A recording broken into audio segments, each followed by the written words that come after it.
You're listening to the Spirit Podcast. Hi, and welcome to the Spirit. I'm Beck. And I'm Steph. Hi, Steph. How you doing, Beck? Good. How was your Thanksgiving? It was pretty good. Yeah? Spent it with Rick and Gabby and the other Rick.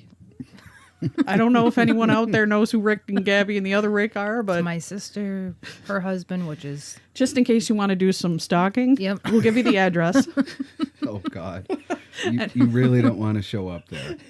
We're actually here with Rick. Would this be Rick Jr.? This is actually Richard III. Okay. King Richard III. Yes. King Richard III is our favorite guest. He likes to pop in And spew paranoid garbage. and yes, it's just... He's got that buttery voice that women love. Believe me, we've God. had feedback. You should be thankful for that. Told your mom about it on Thanksgiving. Yeah. Oh, God. All the ladies, they want pictures too. I go, do you have pictures of this Ricky guy? Oh. Ladies, just whatever's in your mind is where it should stay. That's probably... I have a face made for radio. That's why I'm here. Oh, stop it. This Thanksgiving, there was a huge ordeal about a monolith. Did you guys see that? Mm-hmm. Yes, I did. Here's the thing, everybody out there. I'm probably a paranoid schizophrenic. So if the mainstream news comes out with it, I look at it enough to see what is going on, sort of. But then I turn it off and I try to do my own research. So all I know is 2001: A Space Odyssey opening credits happen in the desert somewhere. Exactly. I haven't looked it up yet. Well, that's pretty much, you hit it. It was in the Utah desert, fashioned up against a nice set of boulders.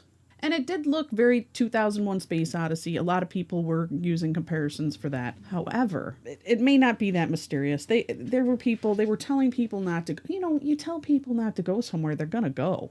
Mm-hmm. Yeah. That it was, What's that noise? that's the aliens. They're trying to get in now.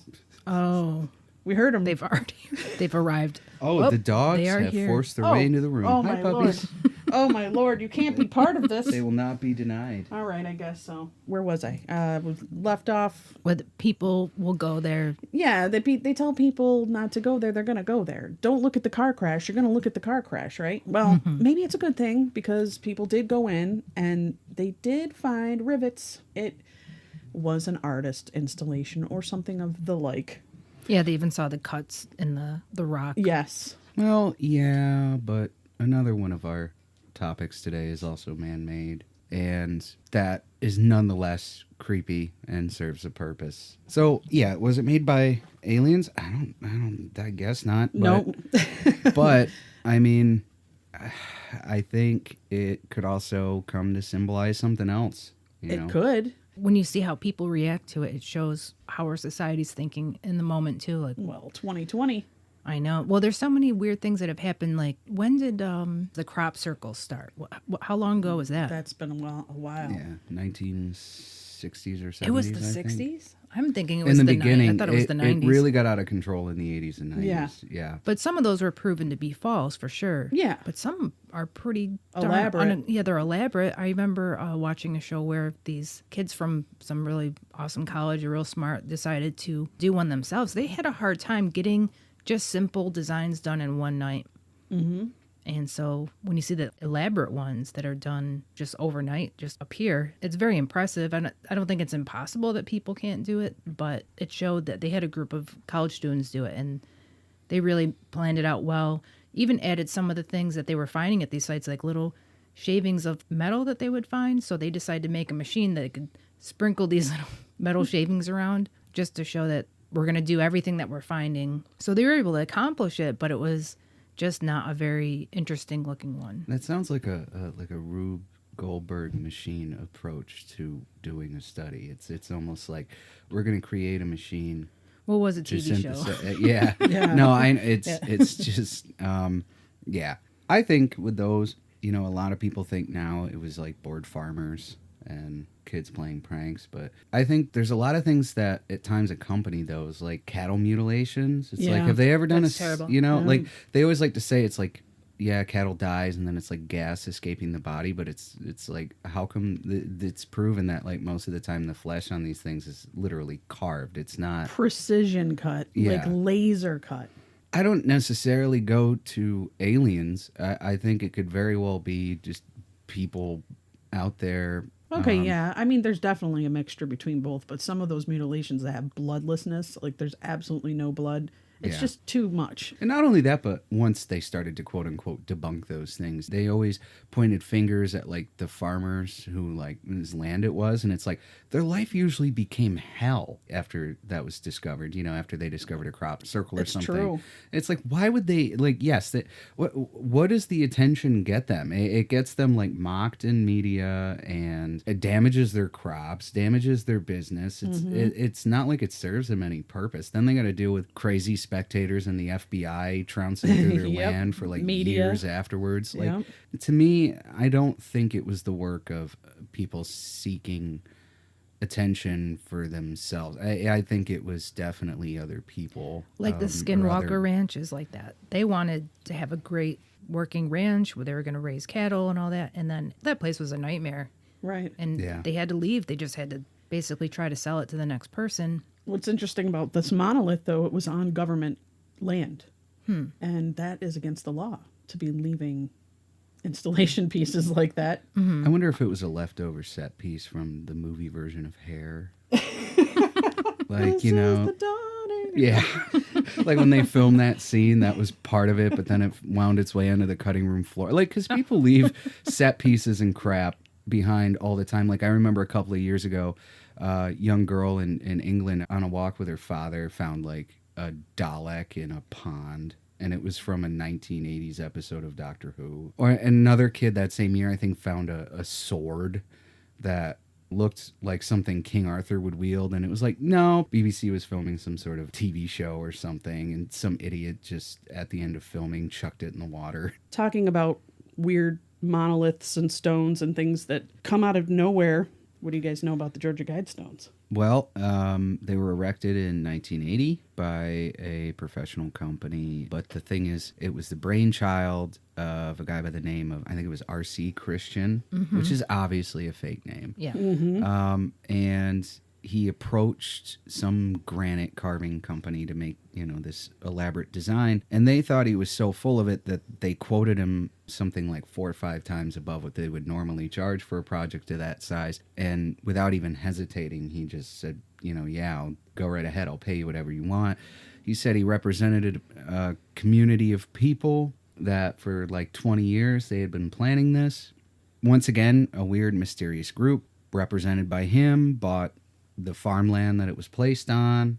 Basically, they built this thing and then they never returned. Apparently, there was plans of or at least as far as we know, for all we know, that farmer who still owns all the land around it just lets him and his buddies sneak onto it in the middle of the night and do God knows what there. But you know, there was supposed to be a time capsule, but doesn't look like the part of it where they were going to inscribe the dates was ever done, and so they don't know if anything was actually buried underneath it. It's basically, It's the inscriptions that are the Yeah. spooky part. The sandblaster charged with carving each of the 4,000 plus characters on the stones, which, by the way, they were in like 8 languages. Yep. During the hundreds of hours he spent etching the guides, he had been constantly distracted by strange music and disjointed voices. I believe it. That's really weird. I believe it. When I was trying to read more about it, I did not come across that. So that's really quite frightening. Yeah. I want to say over the years too, when people have gone out there, there's always been a certain handful of people that experience strange things like disembodied voices and tricks of the sun, they say, like, you know, all sorts of weird things. There's been rituals, Yeah. Really? Yeah. It's graffiti. I know there was graffiti. I think it's on a ley line too. I think that's why Yeah, they bought everything that is land. ordered towards like the Yeah. sun, the stars. Yes. Everything is lined up, which makes you think, you know, who are these people? They kind of remind me of maybe Masons or some sort of thing like that because they kind of have that in their belief system. They are very interested in those type of things. It could be. I have my own belief though. about the Masons. I think a lot of what's said about them and their actual goals is probably true. But I think a lot of mysterious organizations, they like to think that they're running the show or contributing to it. Mm-hmm. But really, I think the majority of the world is actually controlled by 1 to maybe 12 people that we've never heard the name of. And all of these people think they're in on it. But at the end of the day, if they have to be sacrificed for the cause of the true people behind it, they will. They'll never be one of them. They'll never be safe. They're just like we're never safe. Yeah, they're patsies. Mm-hmm. This RC Christian guy, he probably thinks he's ushering in something great, but he's probably dead now. And I doubt... He is, actually. The one person who knew who he was that Granite Did guy. He die of a heart attack or in an accident? They didn't say. But this guy that knows who this RC Christian is will not reveal it. Even on his deathbed, he refuses because he wants the mystery to live on. Which is kind of cool. I guess, except for the fact of, well, like you said, let's go back to what's on those stones. You want me to read them? Yeah. Okay. Maintain humanity under 500,000 in perpetual balance with nature. So Eugenics. Is that... Yeah, it's the idea of keeping the population down so everything, I guess, functions better on the planet. Yeah, when 500,000, though. It's not a lot. How many billions are now on the planet? Almost 8. Yeah. Yeah. Guide reproduction wisely, improving fitness and diversity. It's very bizarre. You know? Unite humanity with a living new language. Okay. Even though they used 8 different languages or possibly more on the stones. What is this? Am I interpreting that incorrectly? I know what that really means. They're not even talking about a literal language. No, they're talking about the law, make the law living, adjust it to expedient needs. At least that's what I get out of it. Because if you can bend the law, then you can continue to control everything. If laws aren't set in stone, like these are guidelines. They are not laws. These are the blueprint for the world that you want to make. Okay. Rule passion, faith, tradition, and all things with tempered reason. Protect people and nations with fair laws and just courts, which is a good one. That makes sense, yeah. Let all nations rule internally, resolving external disputes in a world court. That sounds like one rule. Well, yes, but we already have it on continents. We have the European Union. Mm-hmm. We have, well, sort of. It's always been kind of in limbo, but like stuff like NAFTA. Well, really, even the United Nations. I mean, right now, during the election time, they talked about if we had all sorts of madness and hysteria over the election, right before it occurred, that people like Pelosi were going to ask them to step in and arbitrate the election. Or in Europe, your government is not your own. You elect your officials. But then they answer to a governing body that is not elected, and they tell your governing body what to do. Sorry, I didn't mean to get off track. No, that's okay. I think it's relevant. Number 7's avoid petty laws and useless officials. That's not a bad one either. Balance personal rights with social duties. That kind of sounds like... socialism. Like social duties, like... Give your life for the state. I don't think most people want it. No. Most people either think they want it. They think they want it. Or dead people voted for it. Prize truth, beauty, love, seeking harmony with the infinite. That sounds great and all, except for the whole wipe everybody out but 500,000. We can't just gloss past that main one. I'm always telling people, too, the ones that are like, we need to get our population down. Like, why don't you volunteer yourself and be the first one? Because when it comes down to it, they never think it's going to be them. Yeah, they never think it's going to be them. It's always this group of people. I bet if we looked up the number of people in the world who possessed, like, say, $500 million and more, right? It's probably somewhere around 300,000. And I'm talking about, like, the whole world over. Obviously there's not that many in, like, the United States or whatever. Right. Or maybe there's, like, 100,000, right? But then they need slaves.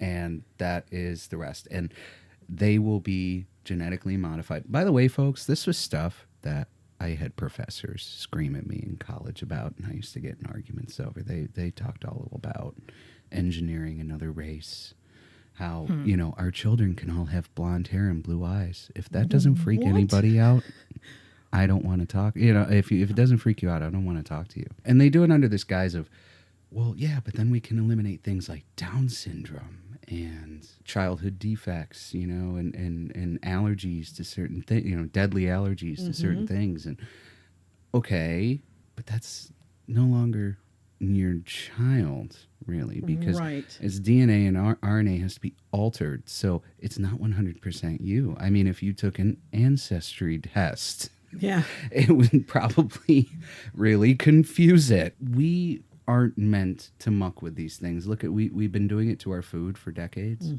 and we're all getting sicker. Everybody's getting Alzheimer's. When people die now, you have to be put in caskets that are very, very different from how they used to be. Before, they could just stack some plywood together and bury you. They cannot do that now because your body is filled with so many metals and chemicals that you will poison the soil with your corpse.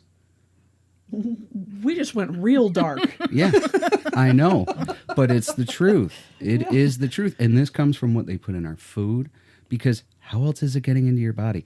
Now, listen, I could talk vaccines all day, but I know I'm going to piss off a certain amount of your audience. I'm not an anti-vaxxer. I think early on inoculations and vaccinations were very helpful.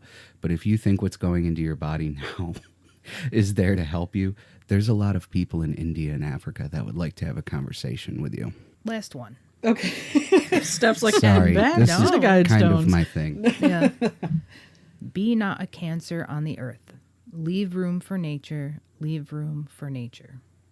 It sounds good, though, right? It does It sound does sound good. It sounds awesome. It sounds very... And that's how they get you. It seems like the focus is on man. I don't want to call it nature worship or anything. If you look at the Christian ideas, it's God first. But this is, I think, man first, God second. So they're just how I see it. But Well, that's exactly what it is. Steph. Cultish, yeah. It really, and I'm just talking about the culture war of things, okay? I'm just talking about what society over time started to deem cool, really started with the age of romanticism in poetry and in literature. Listen, if you like Lord Byron, I'm sure you shop at Hot Topic. All props to the guy for going to Greece with these ideas of revolution and dying for it. The guy walked what he talked. I'll give him that. And I know I'm getting off track, but there was a lot of people like him, spoiled, hedonistic people that really their poetry was not impressive for me. Anyways, some of it was good. Some of it was good. It's mainly the earlier ones. But people like him that engaged in, out of sheer contrarianism in a lot of ways to normal society, they experimented with swinging, debauchery, and they came up with a lot of unique ideas. They inspired a lot of people, but that was really when I think subversion of Western culture began. And I think it grew out of control to the point where later on, like you had Emily Dickinson, and a lot of people love her. And actually, I really do enjoy her poetry. But somebody who on the surface wrote so much about God and Puritanism and everything, she was very much like, no, she would tell you, I'm a pagan, and I worship nature, and God is secondary. And that's how it begins, right? It begins with this sort of agnosticistic blurring of the lines. And then over time, you flash forward to today, and I know I'm skipping a lot of stuff, and to some people I probably sound crazy, but you skip forward to today, and it's now the idea of cultural relativism. Everything is relative. Just like that living law thing I was talking about, cultural norms. If you can shift them and mold them and shape them and immediately turn one thing that was a cultural norm, now, make everyone consider it evil, like they're doing in a lot Cancel of things culture. today. Yeah. Within 5 years, you can turn a cultural trait into something that people can fear. It's the same effect as it would have on the law. You can bend and mold people into thinking how you want them to think. And cultural relativism is very dangerous, and I would say it was the overall aim of a lot of the stuff I was talking about. And we tend to ignore it today. But I think that's a big part of what the Georgia Guidestones are talking about. They want us to be lifeless, shapeless, formless, because then we can be molded, and then there will be a significant portion of people, mark my words, 10 years from now, that will voluntarily go to the gas chamber. You think people will voluntarily go to the gas chamber? Or, firing range, whatever you want to call it. Yes, I honestly do. There's actually a movement of people that's already around that's all for it. They don't want to themselves be killed because they're still a little bit afraid. But they actively refuse to reproduce. They try to spread literature about the subject. This idea of humanity as a cancer came from the Romantic movement. It really did, because it started to talk about nature and talk about man creeping in. Listen, we can talk about that all day. I think in a lot of ways it was so successful because, at the time they were right. We were just tearing things down, the natural world apart. But we're different now. We've come a long way. I'm not saying we don't have a longer way to go, but there's a lot of people that can never be convinced that humanity isn't a cancer. And the be not the cancer, it's exactly what they're talking about. They only want people who will go along with whatever they say. And eventually you'll get to the point of being a brainwashed, soulless husk that will kill yourself if the state asks you to. Let's transition that. I just happened to this year stumble on this when Simon Pegg and Nick Frost, do you know who they are? Mm-mm. They were in Shaun of the Dead. Okay. Well, Simon Pegg did a new series called Truth Seekers, and it's a paranormal show. It's over in England. And he was a paranormal investigator that constantly had this ham radio in his truck. He actually worked for a Wi-Fi company. In between his jobs, he would be listening to this ham radio that would be spitting numbers out, sequences of numbers. Mm. And it was the same numbers over and over and over. Nobody fully knows the purposes of them, but people have speculated. I mean, first of all, let's go on what is probably true is the fact that they're military-based. The earliest ones date back to World War I. Really, there was an explosion of them post-World War II and going into the Cold War. And that was also when, obviously, we forget about it now, but ham radios were a big thing for a time here in America. Mm-hmm. And a lot of amateur operators started picking up on these stations, and each one, now they call them number stations, but some of them will have people saying a message or music. Nobody knows their purpose. It's a one-way traffic, too. The Yes. transmitters broadcast numbers through the recipient. The recipient doesn't reply.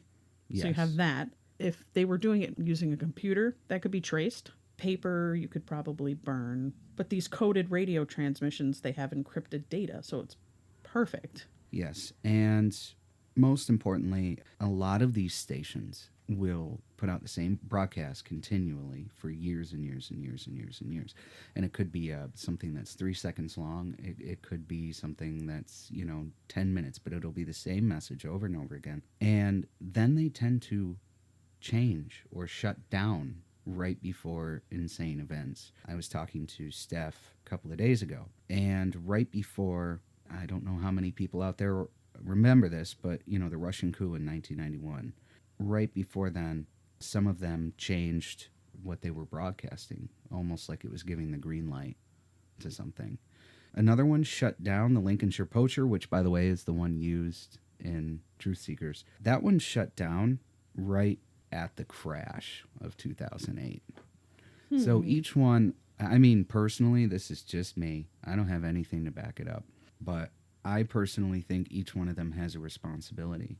And they're only meant to be picked up on by, obviously, the people who are meant to respond to them. I mean, think about this, okay? Here in America, where it took off the most back then, people probably don't remember, but there were several different governing bodies. In fact, we had the establishment of our, what's it called? Is it not the FAA, the Radio Council, whatever it's called. I can't, sorry guys, my memory fails me. I'm trying to... But we had so many different governing bodies fighting the ownership of ham radios. The government literally tried to make them illegal.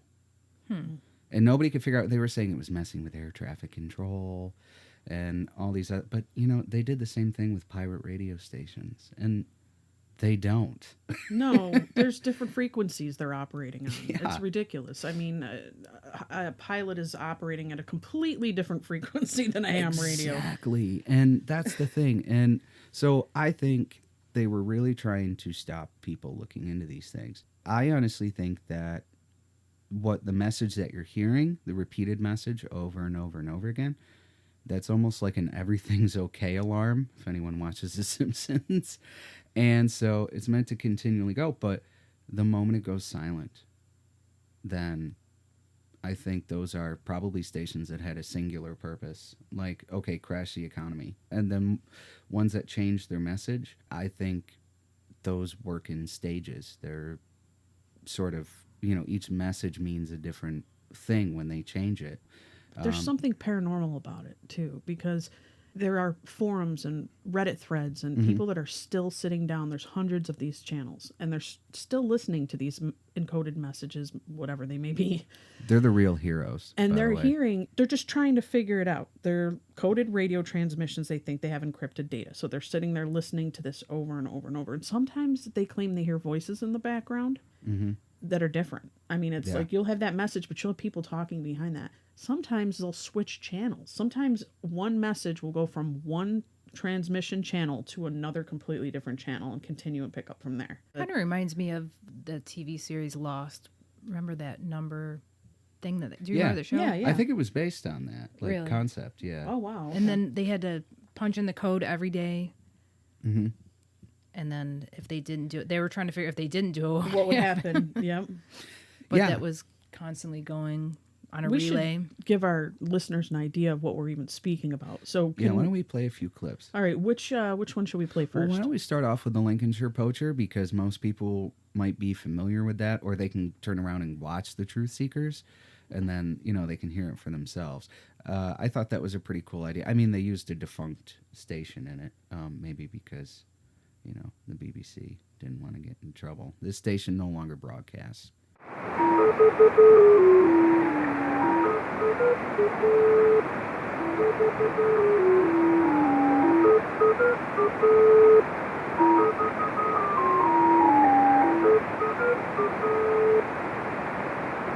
Six, three, four, four, one. 6, 3, 4, 4, 1. 6, 3, 4, 4, 1. 6, 3, 4, 1. That's creepy. Yeah. And Very. I don't know how anyone could sit there and listen to that over and over without hearing that in their dreams. And it was traced to a Royal Air Force base in Cyprus, the island of Cyprus, which is right off the coast of Turkey and I think off the coast of Syria. But the British used to have a base there. And it's kind of funny, though. In 2009, all the people of Cyprus woke up towards the end of the crash and found out that the banks had taken half of their money and froze the remainder of their assets and did something called a government buy-in instead of a bailout. And they've never had, really, the people of Cyprus, the same economic independence since. It was an overnight takeover of socialism. How long did the Lincolnshire Poacher station continue that?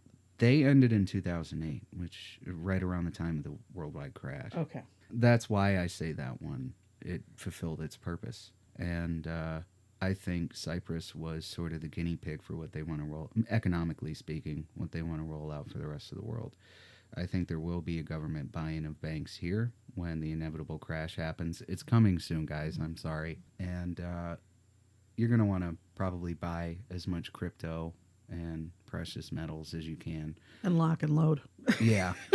But you're going to wake up one day, possibly, because they did roll out a lot of legislature after the 2008 crash, because the bailouts guys, they did a terrible job. I don't care what side of the political aisle you fall on, they did a crap job. And they rolled out this legislator saying, well, hey, the American people didn't mind us spending all their taxpayer dollars to fund corporations that cut their jobs and help kill the country. Why don't we try a bail-in next time? They're testing the waters. And so now the laws are in place for it to happen. And if you don't believe me, you can look it up for yourself. They looked at Cyprus and went, well, nobody raised a finger there. Nobody did anything. Let's try it in the rest of the world. So once again, sorry to blackpill everybody. But you think there's a link, at least, with I think these there was- weird yeah. events, these global events with Yeah, the because number it stations. Right. ended right around the same time of the economic crash. And then, as far as we know, we trace the transmissions to the very place where, at least in the Western hemisphere, Western part of the world, was the very trial ground for what they need to do.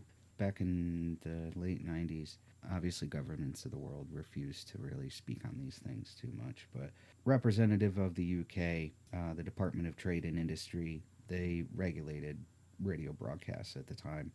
They just said these stations are what you suppose they are. People shouldn't be mystified by them. They are not for, shall we say, public consumption. Now that should bother people. But that's interesting because I had come across a message that said no government has ever officially admitted or denied using number stations, nor have intelligence agencies. There's a number of Russian stations. UVB-76. That one creeps me out quite a bit if it's the one I'm thinking of, which I'm pretty sure it is. Where isn't that the one with the Russian talking? It says the buzzer. Let's see. Oh yes, this is the buzzer. Yeah, this is the crazy noise. Yep.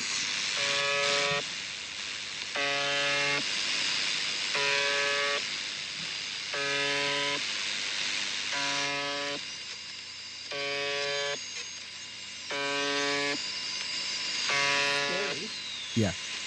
Yeah, I'm sorry. I always know that one by the buzzer, but I believe there's also a -51, Okay. and I get my numbers. Let's see. Трианон. Трианон. Трианон. Трианон. 7, 7, 2, 3, 0. 1, 9, 6, 0, 1. 5, 7, 3, 7, 8.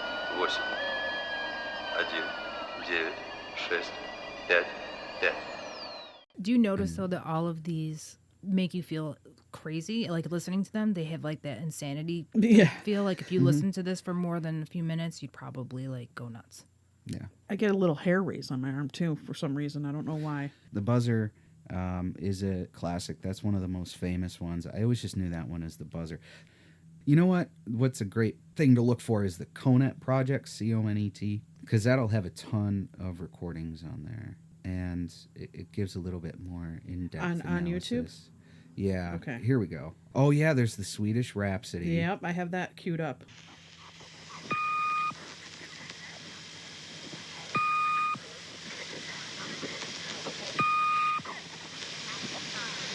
Okay, you know what? I'm starting to freak out. You know why? Sounds like aliens. What have I been getting? Yeah. I don't even know if Rick knows that.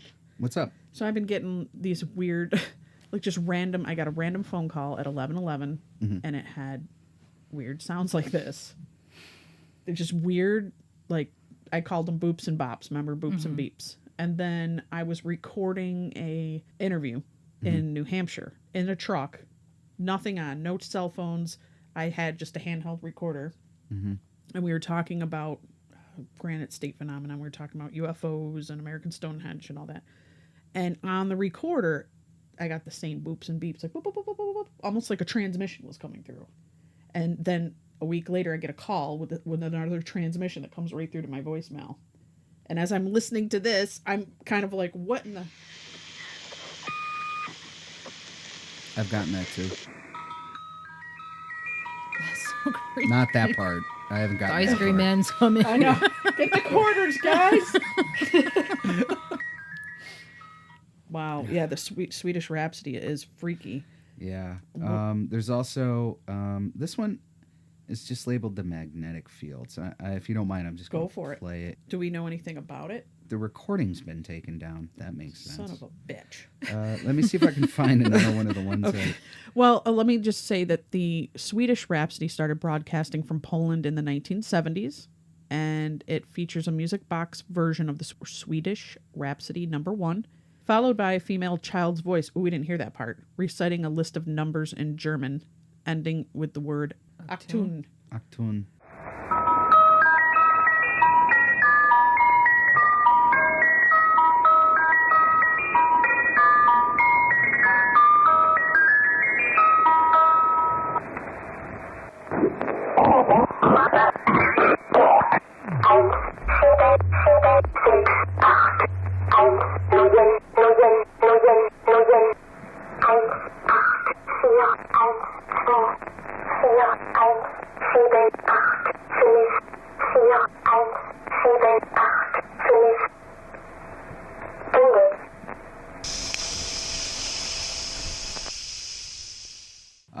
So this is the PIP. Okay, this is the sister station to the buzzer. Okay. So there's a lot of similarities there. Some people think that they complement each other, but this comes from the North Caucasus region, as far as they know. So we're talking like Georgia, Armenia, Azerbaijan, the northeast end of Turkey, that sort of region.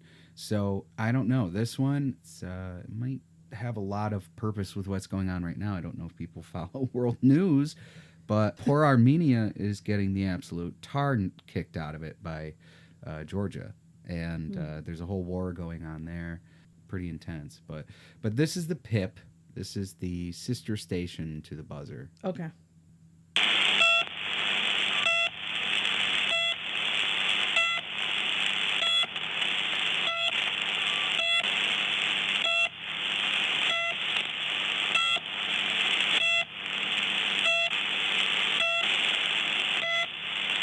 So there's never any variations to this?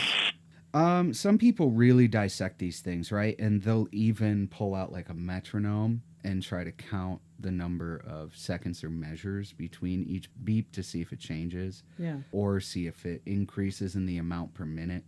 Does it? You know? Do we know? That right there is what is labeled as its normal operation, which is about 50 beats per minute. Yeah, it sounds like a heart monitor. Yeah, but apparently, and I'm just quoting this article here, the times at which the station switches from the day to night frequency or vice versa are changed over the course of the year, presumably to match the changing lengths of day and night. So this one, for all we know, could be tracking the days. I don't know. I thought that was pretty interesting, but apparently with this one, there's not as much variation. But apparently the beeps are sometimes interrupted for the transmission of coded voice messages in Russian, like the Russian word for four, not the number, but like FOR and Right. 2. And it's just super sort of dense and coded, and they don't really know what the heck that they're talking about. Other messages that have been deciphered are how do you hear, or just over, as in like message received. Does each country have a number station? Like, does the U.S. have one that we send out a message? I think Seems like it. America has probably control over the most. I would say, along with the UK and Russia. Basically, all the big players in the Cold War seem to have the most number stations. If you want me to go full crazy, I'll tell you right now that because I think it's connected to the number stations is why I bring it up, is that, first of all, when it comes to World War II, guys, I'm sorry, we lost. What happened there was... We lost? Yes. That's a big statement. No, let's just say that some deals were cut with some of the most famous and wealthy British and American families on the planet. The war was ended. Hitler was killed, all of that. That, to me, I think, obviously took place. You know, it seemed like we won, but I'm talking in terms of what we were fighting for. A war against socialism, heavy nationalism, fascism. We cut deals to keep that in place. And what the Cold War was simply... I mean, because think about it. Think about what freedoms during the Cold War we were willing to do away with. We were willing to be monitored. We were willing to be tracked. You know, we had witch hunts. We turned people in. The Cold War was the installation of socialism around the world. That was almost kind of what we're going through now, but on a softer and more gradual scale.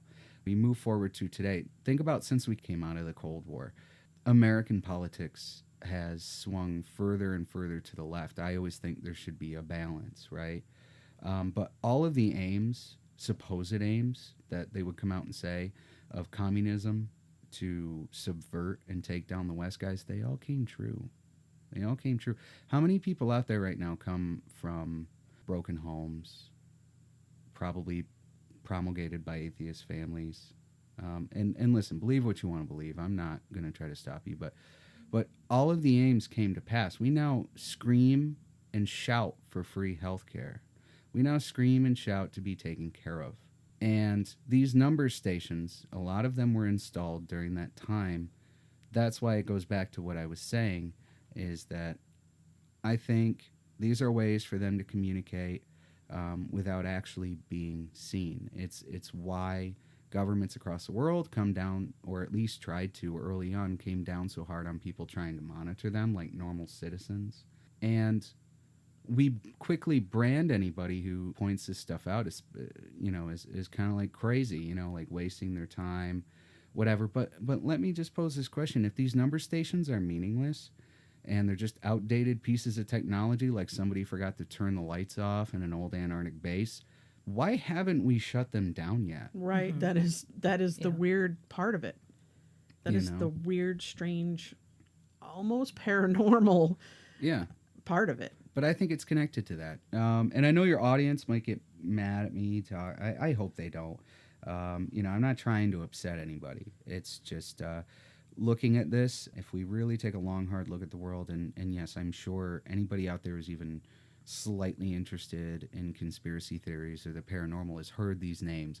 But if you look into Rockefellers and Rothschilds, if you look into especially Bill Gates, I mean, these are people who brazenly talked about the science of eugenics in its heyday. And they talked about socialist idealism. They talked about these things. I think, just me personally, a lot of that stuff was true. And we're in a lockdown now. And it'd be interesting to see during this COVID time what number stations across the world are doing. But as I told Beck, I tried to do some more research before the show, and a lot of my old pages are down. They're gone. Really weird. Yeah. That's all right. We're just going to name this episode Guidestones, Number Stations, and Conspiracy Theories. Oh, my. Rick's paranoia. But listen, I think these number stations have a part to play. I do. And I think, if anything, anybody out there who's capable of listening to them might want to right now. For all we know, they could definitely be, the remaining ones at least, a clue as to what's going on. I think that there's a lot going on right now, and if I had the technology to listen to them, to monitor them right now, we'd probably be seeing a lot of them changing around their messaging. I don't think they're probably as stable anymore. Well, here's another one. It's called the Backwards Music Station. Have you heard of this one? I've heard of it. I don't know if I've heard the message. Well, the header says it all. The station is eerily named with just an XM. Sounds like a distorted feedback-driven noise, though an altered voice can sometimes be heard.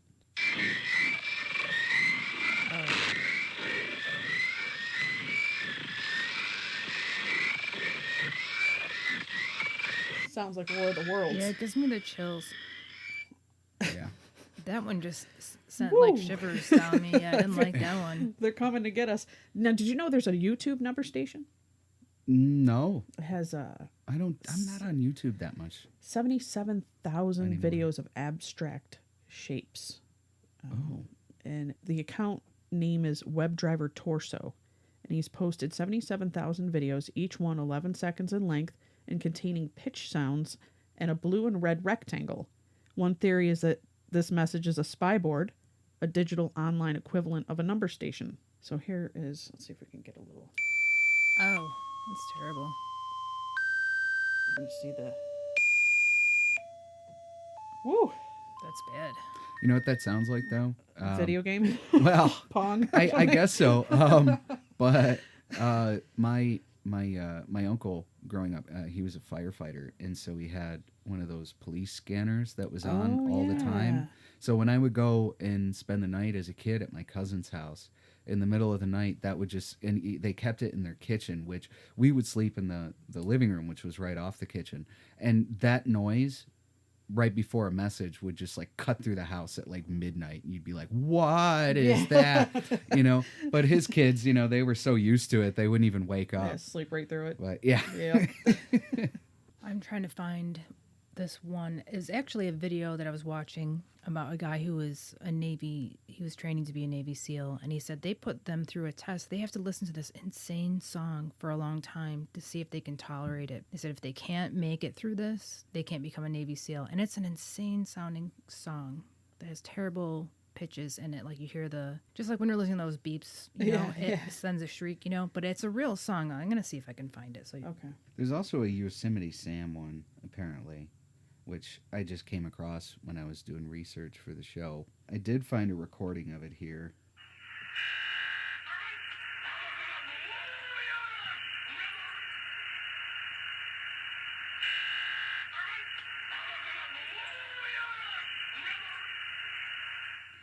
So the poem is called the Boots Poem. This is the famous Navy SEAL torture simulation, which the way that the cadence and everything about it is so annoying and so bad that it kind of reminds me of these sounds that we've been hearing, but just to show how horrible it is.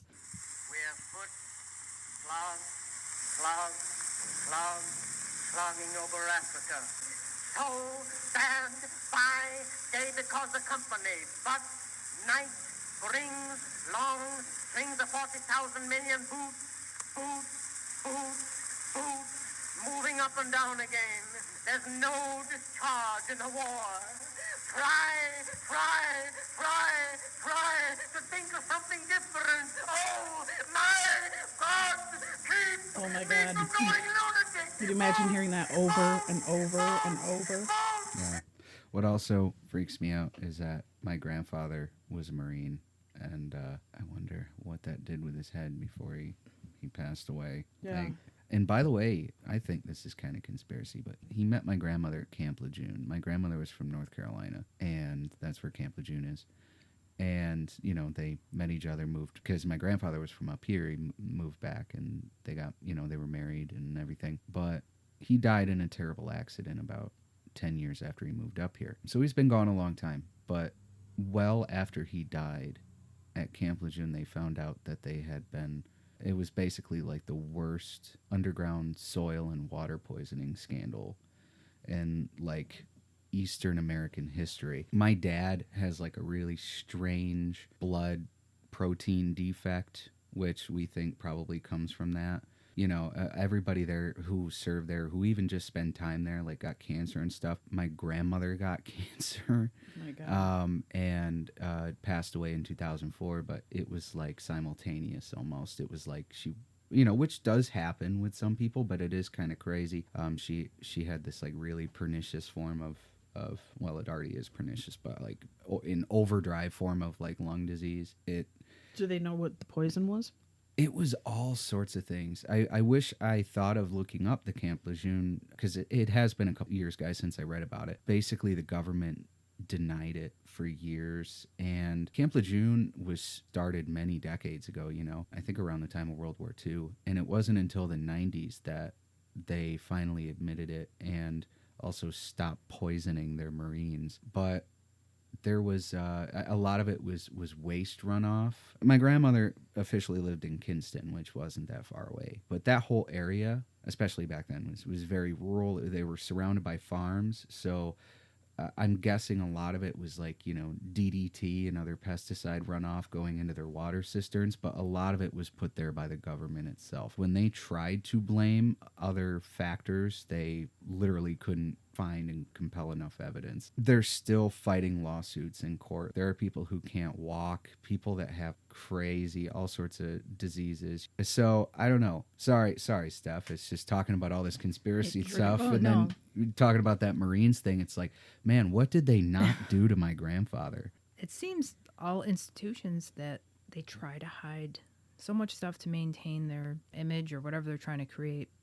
You get religious groups that hide all their abuses. But Governments do the same thing. But It's also, I was thinking, going back to the number stations thing, you know, my other grandfather, your dad, was monitoring communications during the Korean War in Greenland, which I wonder how many of those he was listening to. Yeah, I don't know. He's never really talked about it too much. I know that he used to do radar stuff, but he said they'd see some weird stuff on monitors, you know, when they could see what was going on.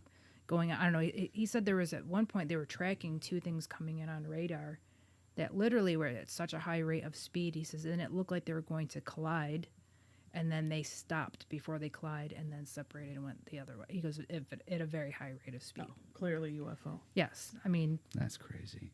yeah, it is. It Man. is. I don't know what I would do if I saw that Witnessed myself. that, yeah. I think everybody should, during the summertime, go out in the middle of nowhere where there's no lights. Well, he was in Greenland, At so night. that's like Yeah, exactly. the stars must look like diamonds. You know, I mean, they must look Yeah. amazing. You'll always see, though, like irregular movement. You will. Like every time I used to go out all the time in the woods and just sleep out there, you know, camp out there, whatever. And on a good night, just looking up, you'd see all sorts of weird stuff. You know, some of it can be explained by science, but then there are things where it's like, that's not a satellite. I don't know what that is. Yeah. That's not something bouncing off of our atmosphere. You're absolutely right. You know, I've seen that stuff too. Yeah. Things that are, it's not a satellite. It's switched its trajectory. That satellites just don't do that. Yeah. There's blinks that are happening between, it looks like stars, almost like a communication that's happening. But it's not just an atmospheric overlay. I mean, this is literal signals from one star to another. And then that star may move in the sky. It's very odd. Yeah, absolutely. I don't know. I sit talking about that again. I want it to be summer again so I can go out and do that. I don't know. Winter has some good stuff if you can stand the cold. Yeah. I mean, the skies are usually clear on the icy cold nights. Yeah. Yeah, that's true. That's true. And occasionally, for all of our listeners that don't live here, I mean, it's very, very rare. But if our winters get bad enough, we sometimes get the northern lights here, even. Talking to people, too, that just live, like, maybe in South Carolina or something, not that far away, just, like, trying to tell them, like, yeah, it gets dark here at, like, 4. Yeah. You know, 3:30. Yeah. They're like, no. Oh, it feels like Alaska, No guys. way. Yeah. It's like, no, you know, we get about, at the height of winter, we get, like, 6 hours of sunlight. Yeah. That's about it. It's depressing too. Like I get up in the morning to go to work and it's pitch black, and I go home and it's pitch black. Yeah. And it's like, whoa. I'm like, I haven't seen any daylight today. No. Yeah, I've gone entire winters not seeing the sun just because of my work schedule, and then also my sleep schedule on my days off. Like just seeing darkness. That's why I have a sad light in this here studio. Those are very important to have. The people are like, what are you doing with that light exactly in here? Surgery? I'm like, no, making myself happy and feel like I'm under the sun. We're like a lizard in a cage. We need that UV lamp from time to time. Going back to number station, do you think at all, because of those sounds are so horrible sounding, it's just to irritate people? Do you think it's like a subliminal irritation device that we're not maybe hearing with our ears, but maybe it's somehow it's Who's affecting us? running them for 50 years, Steph? I know, it's just, Who is in 100 charge years. of running them? That's Yeah. the question. oh, I know. Yeah. But it is very mysterious. The guide stones aren't even as mysterious as that. That's pretty damn mysterious. No, the guide stones are like a hammer over the face. Like, you know what they're saying. Yeah. Yes, you can read into it a little bit and maybe decipher some more. But when someone builds a Stonehenge copy that is like directly facing the sun, is on a ley line, and is telling all but 500,000 people of the world to kill themselves, you know that's pretty evil. These things, on the other hand, they seem to have relation to worldly events. Some of them, like that Yosemite Sam one, I think might have a really sick meaning. You know, I mean, You uses, just gave me chills. What do you mean? Elaborate on that one. he's talking about, you know, I'm going to blow y'all to smithereens. Like, you know, it's, some of them are, and I'm sure there's tons of them are decoys too, right? To keep people wrapped up in them. Yeah. People have to trust their gut more. I think in today's world, we've had our own instincts beaten out of us, and we've replaced them with the reason of other people. And when you listen to that, and like you just said, like you got chills back, listen to that, because that's probably the right way to feel. Don't hold off on that and wait until some person who society says knows more about it than you will explain to you that it's this, that, or the other thing. It's like, I don't know this person, and I don't know what their gains are.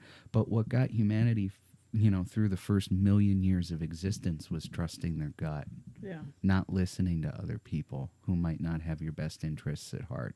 So if you can get anything away from all of the black pilling I've done throughout this podcast, that's what I want to say. Listen to your gut, okay? So if any of you, Beck and Rick, would come up with your own noise for a number station, what would you do?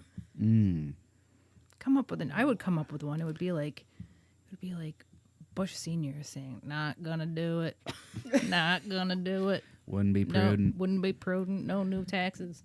Mine would probably be, I don't have an eloquent enough voice, but somebody reading very calmly and carefully the lyrics to Bastards of Young, just repeating it over and over again. I think I would just go with something that's already made, like number 9. Number 9. There you go. Number 9. Oh my God, I could see that like just setting people on fire. Hey, you know what? By the way, speaking of the Beatles song, I always wondered, maybe they were listening to number stations. They probably were. Well, listeners, we want to thank you for your listenership. We have grown exponentially, and we would love for you to reach out to us. Shoot us an email at tothespiritpod@gmail.com. Leave us a review. Rate us. I just want to say thanks to, apparently from what Beck and Steph have said, all the nice things people have said about me. I hope I haven't ticked a few of you off in this episode, but thank you. We welcome different opinions. We like to hear all sides of the story to put our own puzzle pieces together to form our own opinions like intelligent people. Thank you, everyone, for listening. And until next time, I'm Beck. And I'm Steph. And if you want nightmares, tune into your local number station. To the Spirit Podcast. Supernatural Science Aliens. I'm ghost. Psychic Mystic Spirits. Divine Source Heaven. The Dead It's magic.